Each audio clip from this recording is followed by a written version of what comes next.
జనబాబు గారు ఆ! కరుణాకర్. చెప్పండి. అదే మొన్న దీని విషయం మీద మాట్లాడదామని అనుకున్నాం కదా! ఆ! ఆ! హ్మ్. Audio calls. ఇప్పుడు బహుశా రేపు నైట్‌కి మాకొక లైవ్ మా క్రైస్తవ సమాజంలోనే ఒక లైవ్ పిలిచారు. ఇంటర్వ్యూ చేస్తానని. మనసులో మాటలేంటి చెప్పండి. ఎందుకనంటే ప్రవీణ్ పగడాల గారి విషయంలో నన్ను చాలా మంది ఐ మీన్ చాలా మంది కాకపోయినా కొద్దిమందైనా కొంచెం వ్యతిరేకించారు నన్ను. నేను తీసుకున్న ఒక స్టాండ్ లేకపోతే నేను ఒక పోస్ట్ పెట్టాను ఆ మధ్య. ఆ పోస్ట్ దగ్గర నుంచి కొంతమంది వ్యతిరేకించారు. తర్వాత నా మీద ఒకళ్ళిద్దరు కూడా లైవ్‌లు వ్యతిరేకంగా నా మీద మాట్లాడారు క్రైస్తవులే. మీరేం చెప్పారు? ప్రవీణ్ పగడాల దెయ్యం బట్టి దెయ్యం తాగిచ్చిందని చెప్పారు కదా! అంటే యాక్చువల్‌గా నాకు నా ఎక్స్‌పీరియన్స్‌ని బట్టానండి, లేకపోతే నాకు వచ్చినటువంటి కళను బట్టానండి, లేకపోతే నాకు కొంతమంది ఇంకా ప్రార్థన చేసేటువంటి వాళ్ళు నా దగ్గరకొచ్చి చాలా దూరం నుంచొచ్చి, "అయ్యా! ఆయన కోసం ప్రార్థన చేశాం. దేవుడు మాకిట్లా బయలుపరిచాడు. ఇలా చేతబడి చేయబడింది ఆయన మీదని" నాకు కొంతమంది చెప్పడం, నేను వాళ్ళకి మళ్ళీ ఛార్జీలు కూడా ఇచ్చి పంపించి, తర్వాత ఇవన్నీ కంపేర్ చేసుకొని నేను కూడా డిసైడ్ అయిందేంటంటే, ఆయన మీద ఏదో చేతబడి ప్రయోగం లాంటిదేదో జరిగింది. దాన్ని బట్టి ఆయన తన యొక్క అంటే తన శక్తిని ఆయన తన తన హ్యాండోవర్‌లో తను లేకుండా అయిపోయాడు. సో, కాబట్టి ఆయన డ్రింక్ చేశాడు, యాక్సిడెంట్ అయ్యాడు. ఇట్లా యాక్సిడెంట్ పాలు జరిగింది. అక్కడ మరి విజయవాడలో పడ్డట్టుగా లేకపోతే ప్రయాణంలో మధ్యలో కూర్చున్నాడు. విజయవాడలో కూర్చున్నాడు. తర్వాత పెట్రోల్ బంక్ దగ్గర మాట్లాడాడు.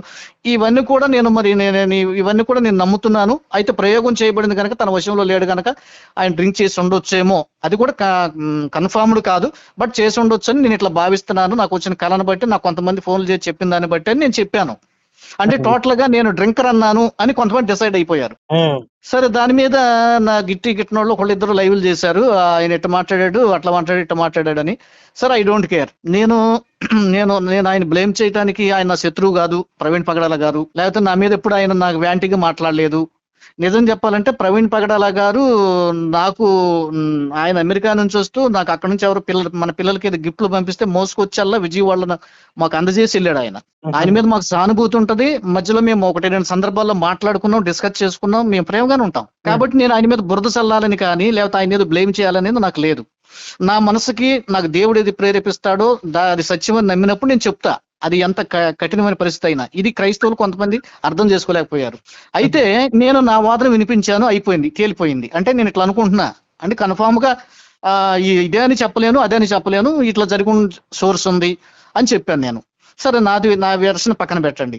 ఈ అభినయ దర్శన్ అనేటువంటి వ్యక్తి కానీ అజయ్ బాబు అనేటువంటి వాళ్ళు వాళ్ళ హృదయంలో ఉన్నటువంటిది ఏంటంటే ఆయన ఖచ్చితంగా తాగి చచ్చిపోయాడు అన్నది వాళ్ళకి తెలుసు.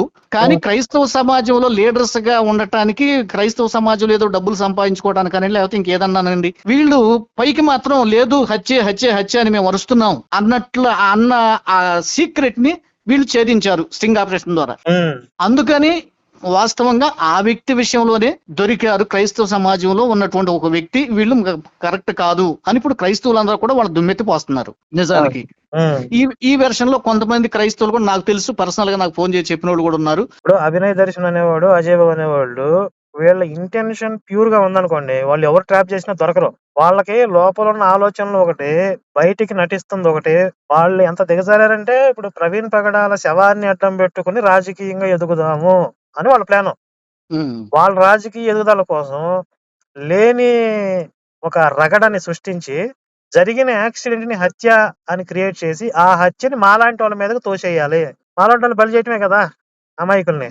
ఇదే కదా వాళ్ళ ఉద్దేశం. వాళ్ళ మీద మీరు జాలి చూపించవచ్చా? ఇప్పుడు వాళ్ళ ఇంటెన్షన్ ప్యూర్ గా ఉంటే వాళ్ళు ఎక్కడా దొరకరు. ఎంతమంది కాల్ చేసినా దొరకరు.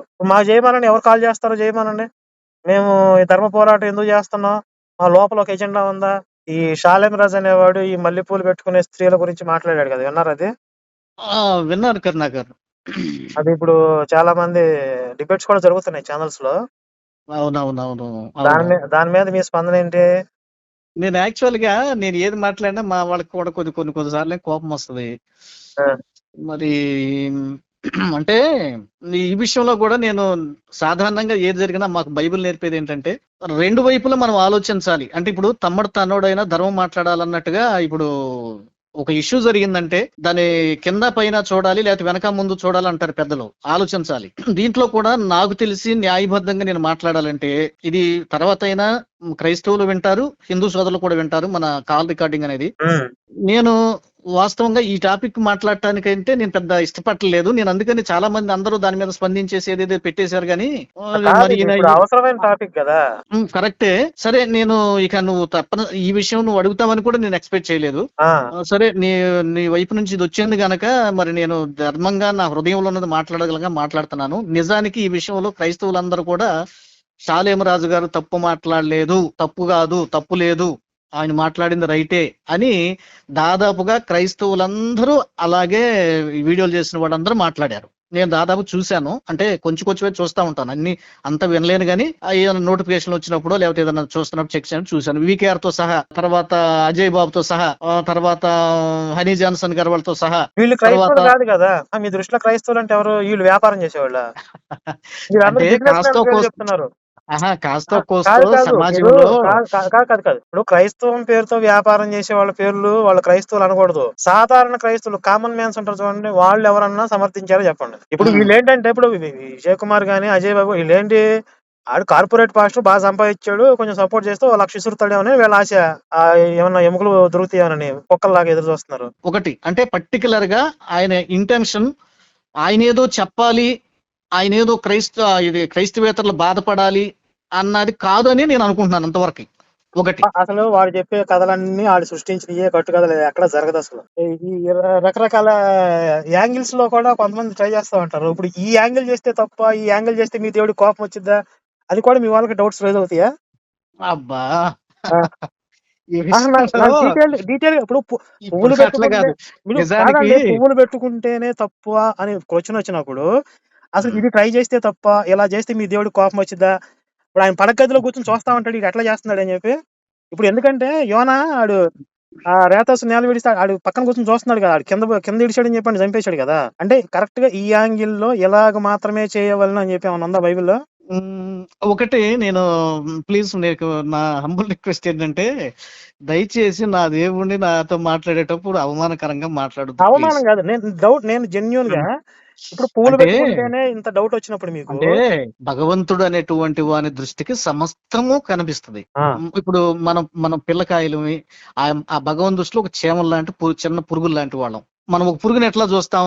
అవి సెక్సువల్ గా కలిస్తే మనం అబ్బో అదేదో అని చూస్తామా? క్యాజువల్ గా వాటిని వెళ్ళిపోతాం. చీమలు ఉంటాయి, కుక్కలు ఉంటాయి, పురుగులు అలాంటప్పుడు ఉంటాయి. పువ్వులు పెట్టుకుంటే అలంకరణ చేసి మీ దేవుడికి ఎందుకు కోపం వస్తుంది? అవి కూడా అలా చిన్న విషయాలు, వాటికంటే పెద్ద అంటే విషయాలు కాదు కదా ఇది. కరుణాకర్ ఇంకొక విషయం ఇక్కడ వినాలి.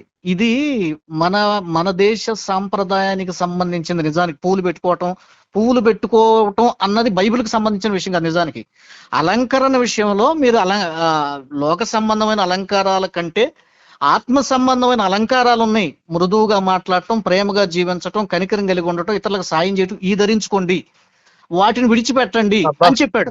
బైబిల్ ఎంత మంచిదయ్యా! బైబిల్ తేనె లాంటి బైబిల్. అదే తేనె ఆ భూషణ కత్తిలే గాని, కమ్మని కమ్మని బైబిల్ ఇది. తేనె భూషణ ఏ కత్తి నువ్వు ఇప్పుడు అపార్థం నాకే చేసుకుంటున్నావు, చెప్తున్నారు మీరు. నువ్వు అపార్థం చేసుకుంటున్నావు. అమ్మ ఏ కాదు, నువ్వు అపార్థం చేసుకున్నావు అమ్మ కరుణాకర్. పుట్టిల్లు నువ్వు మేనమామకి తెలీదా? అబ్బా మేనమామకి తెలిసినా, మేనమామ అమ్మ పుట్టిల్లు తెలిసినా అంతా తెలియాలని ఏముంది? అయ్యి అమ్మ పెద్దది కాబట్టి అమ్మకు కొన్ని విషయాలు తెలుసు, మేనమామ ఉంటాడు చిన్నోడు, అన్ని తెలియకపోవచ్చు.